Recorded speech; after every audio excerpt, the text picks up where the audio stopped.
Chuck Knisell is a fourth-generation coal miner, and he worked at several mines, including Sago Mine, before the explosion.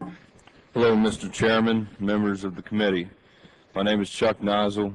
I'm a fourth-generation miner from Westover, West Virginia. I presently work at Foundation Coal Company in southwestern Pennsylvania, and I'm a member of the United Mine Workers of America, Local 2300. I appreciate this opportunity to appear before the committee as you're discussing what needs to be done to make America's mines safer. I especially appreciate that you are interested in hearing directly from a working coal miner, because I think that even though there has been renewed awareness about mine safety over the past year, members of Congress have been hearing a lot from industry and government agencies like Mine Safety and Health Administration, MSHA, but not enough from the miners themselves. Everyone has heard the saying, history repeats itself. Through the years, that has held true in the coal industry. Time after time, someone has to die or be seriously injured before the public's attention is captured about the safety conditions in America's coal mines, and before laws are written to address and adjust those conditions.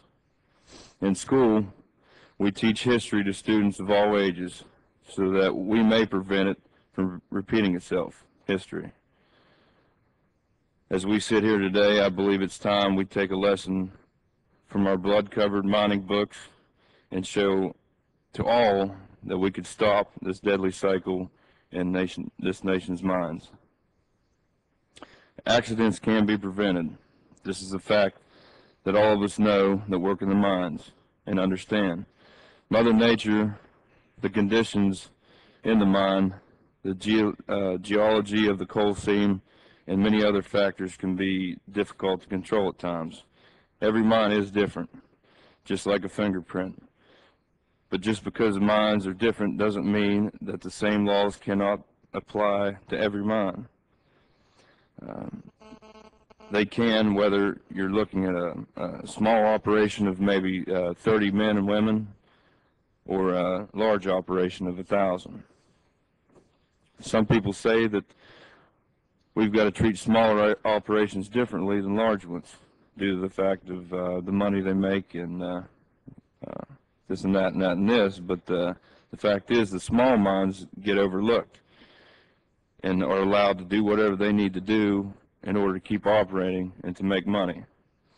But the effect is that people are being killed in those smaller operations year after year. The message that sends to the miner is that as the price fluctuates of coal, so does the price of miners' lives. The more production, the more death. At times of higher prices, companies tend to want to produce as much as they possibly can, putting production ahead of safety. This is especially true in smaller mines and mines where there's no union to make them focus on safety. They spend less on safety so that they could put more money in their pockets. Coal miners have seen this over and over again, generation after generation. This is where MSHA is supposed to come in. The agency is supposed to put a hand on these companies to enforce safety laws and regulations and look out for the miner, not the coal companies. MSHA really is supposed to be the police department of the mining industry. If they were doing their job, then it's reasonable to ask, why did the miners at Sago die and all the rest of the miners that died in the past year. Mr. Chairman, one of the places I worked before I got my present job was Sago. I knew some of the men who were lost there. I worked with them, and I understand the conditions that were in the place or at that mine. In my opinion, MSHA and the mine operator, the International Coal Group, betrayed those men. In my opinion, if ICG had put safety in front of production at Sago and address the problems they had at this mine, which they had many. And if MSHA had been a strict enforcer of the law, the men we lost there would still be alive today. Congress took a big step in the right direction last year by passing the new Miners Act. We need to continue that because there's a lot more for us to do to protect the miners like myself.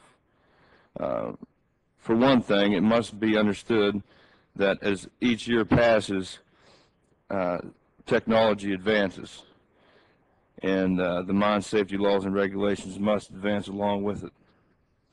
Communication technology has advanced, but we still don't have reliable communications in the mines in an event of a disaster. Technology for tracking miners underground has been around for a long time and is still used in other countries, but MSHA has never required it, and the operators still never use it in the United States. Miners shouldn't have to wait for more of us to be killed or injured for the government to demand these companies that they do whatever it takes to keep us safe.